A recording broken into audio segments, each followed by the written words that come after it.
Hello అండి, hi, welcome to our channel అమ్మ పాకశాల. ఈరోజు వీడియోలో ఒక మంచి నాన్ వెజ్ రెసిపీతో మేము ముందుకు వచ్చానండి. అదేంటంటే కోడిగుడ్డు పచ్చి రొయ్యలు. కోడిగుడ్డు పచ్చి రొయ్యలు ఏంటనుకున్నారా? ఈ కాంబినేషన్లో కూడా కూర అద్దిరిపోతుందండి. ఒక్క ముద్ద కూడా వదలకుండా తినేస్తారు, అంత రుచిగా ఉంటుంది. మరి ఈ కోడిగుడ్డు పచ్చి రొయ్యల కర్రీని ఎలా చేసుకోవాలో చూపిస్తాను, చూసేయండి.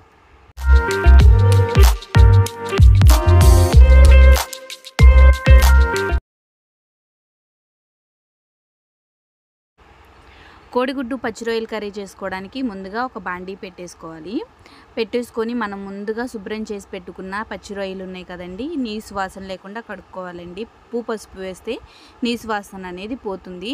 అలా కడుక్కున్న రొయ్యల్ని తీసుకొని ఎటువంటి ఆయిల్ లేకుండా బాండీలో వేసేయాలండి. అలా వేసేసిన తర్వాత కొద్దిగా ఉప్పు అలాగే కొద్దిగా పసుపు వేసేసి ఈ నీసు నీళ్ళు మొత్తం పోయేంత వరకు వేయించేసుకోవాలి. రొయ్యల్లో కొంచెం కూడా వాటర్ ఉండకూడదు, అంతవరకు వేపేసుకోవాలండి రొయ్యల్ని.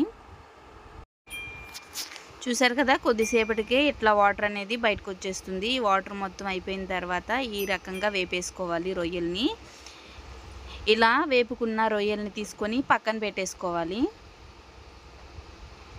నేను ఇక్కడ ఒక 5 కోడిగుడ్లను కూడా ఉడకపెట్టేసుకొని పక్కకు తీసేసుకున్నానండి. ఇప్పుడు ఒక బాండీ పెట్టుకొని ఒక 2 స్పూన్ల వరకు ఆయిల్ని వేసి ఒక పెద్ద సైజు ఉల్లిపాయని సన్నగా చాప్ చేసుకున్నాను. అలాగే 2 పచ్చిమిర్చిని కూడా వేసుకున్నాను. ఫ్లేవర్ కోసం కరివేపాకును కూడా వేసుకుంటున్నాను. కరివేపాకు ఇష్టం ఉన్న వాళ్ళు వేసుకోవచ్చు, లేకపోతే లేదు. ఉల్లిపాయ అనేది కొంచెం బ్రౌన్ కలర్ వచ్చేసిన తర్వాత 1 స్పూన్ వరకు అల్లం వెల్లుల్లి పేస్ట్ని యాడ్ చేసుకోవాలండి. అల్లం వెల్లుల్లి పేస్ట్ అనేది పచ్చి వాసన పోయేంత వరకు వేపుకోవాలి. ఎక్కడ ఉండలు లేకుండా చక్కగా కలిపేసేసుకొని పచ్చి వాసన పోయేంత వరకు వేయించుకోవాలి. ఇలా వేయించేసుకున్నాక మనం ముందుగా వేపి పెట్టుకున్న రొయ్యలు ఉన్నాయి కదండి, వాటిని కూడా నూనెలో మగ్గపెట్టేసుకోవాలి.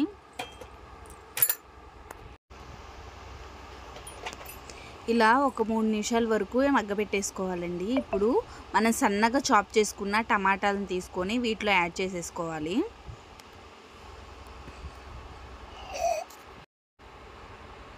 టమాటాలు చక్కగా మగ్గపెట్టేసుకోవాలండి. ఇలా సన్నగా చాప్ చేసుకుంటే కనుక ఎటువంటి తొక్కలు లేకుండా చక్కగా మగ్గిపోతుంది కర్రీ మొత్తం.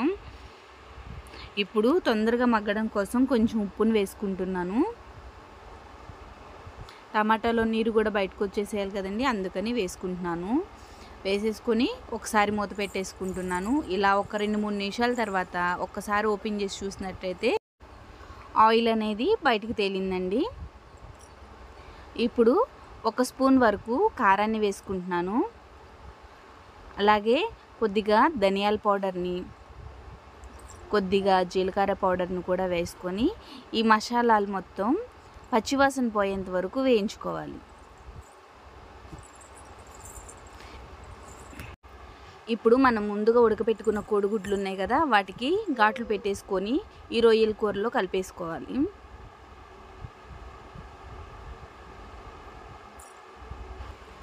కూర మొత్తాన్ని ఒకసారి కదిపేసుకోవాలండి. ఇప్పుడు ఎసరు కోసం కొద్దిగా వాటర్ని పోసుకుంటున్నాను.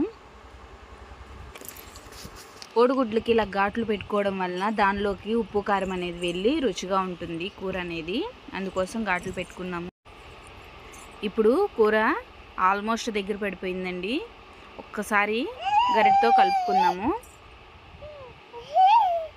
దగ్గర పడింది కదా, ఈ టైంలోనే కూరలో కొద్దిగా గరం మసాలాని యాడ్ చేసుకుంటున్నాను. అలాగే కొద్దిగా కరివేపాకును కూడా యాడ్ చేసుకొని ఒక 2 నిమిషాల పాటు మరలా మగ్గనిచ్చుకుందాము.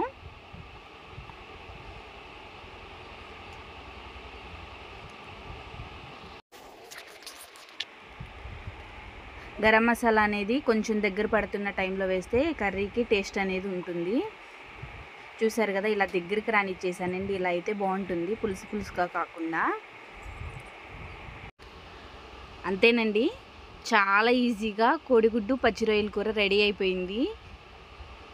చూసారు కదా ఎంత బాగుందో, చూడ్డానికే బాగుంది, టేస్ట్ అయితే ఇంకా అద్భుతంగా ఉందండి. సేమ్ మీరు కూడా ఇదే విధంగా చేసుకోండి. టేస్ట్ ఎలా వచ్చిందో నాకు కింద కామెంట్ సెక్షన్లో కామెంట్ చేయండి. నా ఈ వీడియో కనుక మీకు నచ్చినట్టయితే లైక్ చేయండి, షేర్ చేయండి, సబ్స్క్రైబ్ చేయండి. బెల్ సింబల్ నొక్కడం అస్సలు మర్చిపోవద్దు. Thank you for watching.